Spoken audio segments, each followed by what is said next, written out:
Had a great team assembled. Over 25 employees and their families came out to support Travis's foundation. 5 states represented: Vermont, Connecticut, Massachusetts, Maine, and New Hampshire.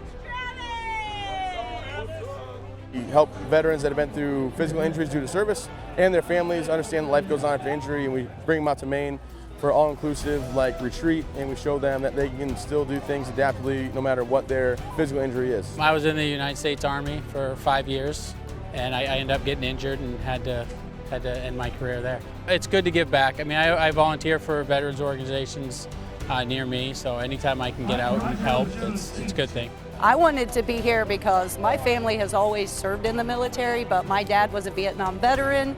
I've done a lot of work with high school ROTC programs. It's part of our hiring process. We go to veterans job fairs. We find that they're a very disciplined, very process-oriented group, segment of our society, and we love to bring them on board. Travis is remarkable.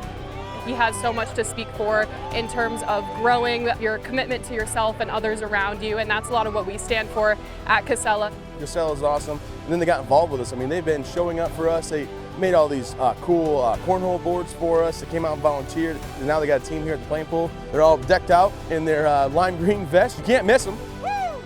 Our team is ready to go. We're amped for this. I think we're going to kill it.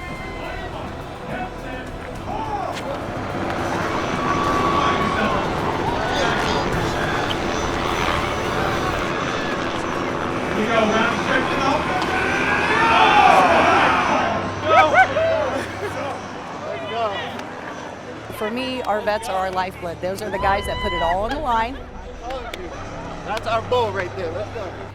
And they protect us, so how can you not want to be a part of this? We have a good cross-section of employees that turned out for the event. Market area managers, drivers, mechanics, a landfill ops manager, and they all came here on their time, to volunteer. That's what makes it really special.